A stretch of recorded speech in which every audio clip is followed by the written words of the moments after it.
This is TPO Local Halifax. Are you a country music fan? You've come to the right place. Today we are talking with Joel Stewart about what's happening live in country music across the country. Joel, thanks, man. I appreciate this. Always a pleasure, and always a pleasure to talk about country music and all those sorts of things. It is summer, which means it's festival season, Mike. Yes, indeed. Yes, indeed. We take advantage of this as Canadians, I think. It's the one time of the year where you really get to do your music. Well, you know, and it is a lot of the festivals, especially in Western Canada, are part of the calendar of the people who attend the festivals. Right. You know, when I was at CMT, we used to cover the Craven Country Jamboree every year. And it didn't matter if there was a rider game on, people would still come to the festival. It's now called Country Thunder, and it's a beautiful setting. But the people who go there, that is what they plan for all year. And it's a shame they don't remember anything after Friday night. I think that there's a good reason for that, and I think it's a part of the fun as well. Yes. Who are we going to see this summer that might be some of the highlights? I think on some of on the Country Thunder routing, which is there's a Country Thunder in Winnipeg, there's a Country Thunder in Saskatchewan, there's a Country Thunder in Calgary.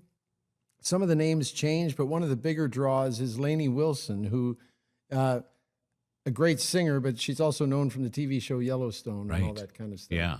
And she recently married a fella who was a former backup quarterback for the Ottawa Rough Riders, or the Ottawa Red Blacks. No, really. All roads lead to the CFL. Isn't that something? Anyway, yeah, in your world they do, don't they? Yes, they really do. Super fan. Lainey Wilson will be the big draw. And then there's all kinds of other. I think Motley Crue is at Country Thunder in Winnipeg, and I think they call it Rockin' Thunder or something. They changed the night or something like that. But I think people should just find Country Thunder in your neighborhood. There's one in Calgary. There's one in Saskatchewan. There's one in Winnipeg. Those are kind of the big ones. July 1st is usually the Dauphin Fest in Manitoba as well, which is usually an all-Canadian lineup. Well, sometimes it's all-Canadian. Canada Day is all-Canadian usually. Yeah. But I've seen some big acts there as well. So depending on where you want to go and what you want to do and how you want to do it, because you can do the whole VIP thing, or you can just go camp and drink and listen to the music and do all that stuff too. Not necessarily, you don't have to drink. No, you don't have to, but you get a free campsite if you do. I made that up. Yeah. Some of the Canadian acts right now that people should be looking for across the country. And in fact, it's pretty wild because if you look at the charts here in Canada, and obviously it's a little skewed because we're more familiar. There's some dominance going on in the last year on the country charts with Canadians. Oh, yes. Oh, yes. I think, you know, it used to be like the Americans would have the top 10 songs, and maybe a Canadian would have a song in the top 15 or something like that. Now you're seeing the Canadian artists on Canadian radio hitting top 5, hitting number 1, including the Americans. And that's just a great thing to see in terms of who's touring this summer. You know, Dallas Smith is, well, I know him. He was in the movie I directed, Souls Road, but also he's the biggest star, the biggest male star in Canadian country music. He really does maintain a grasp on his fan base here in Canada in a big way. It's funny because of the film premiere for Souls Road. I mean, he was a popular guy on the streets, man. Oh, man. Just standing there for a few moments. It didn't take long to get a crowd of fans that were dedicated. Yeah, we're in Dallas's orbit, and he puts on a great show and all that kind of stuff. And then I think in the fall he's touring his Default, his old band as well. But I think try and catch some of Dallas's summer shows because, gosh, Dallas has 18 number ones or something, and you're going to hear them all. It's a great show because everyone knows the words to every song, and it's kind of a magical thing, which is what community is supposed to be about, right? It's the thing we didn't have during the pandemic. We didn't have that ability to share our love of something with a total stranger. You know, and I think people are just now, maybe I'm wrong about this, and maybe you're finding this in your own life, people are now just getting back to being out and taking live.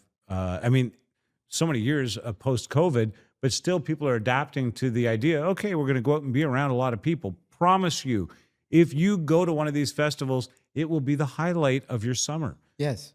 There's no two ways. Yeah. That's why they plan it every year. That's what are we doing again next year? We're doing the exact same thing with the exact same people. And man, that is not stale. That is not lame. It's awesome, actually. One of the other venues that you and I kind of touched on when we were chatting before this is Stampede, which has an amazing lineup of acts every year. You know, the Nashville North tent that they have every year, which is usually one or two bands every night, and you got to get there a little early and you got to get in there. But every different night of the week, they will have a superstar from our country, usually Canadian, some baby American acts too, but you will know the songs from the radio. You will enjoy that environment. And that is the heart of cowboy country, of course, as everyone knows. And I know you say, Toronto guy talking about his heart. I lived there for 15 years. It's okay, Joel. No, we believe you. You're legit. CMT and all that. Contains comments which may be triggering.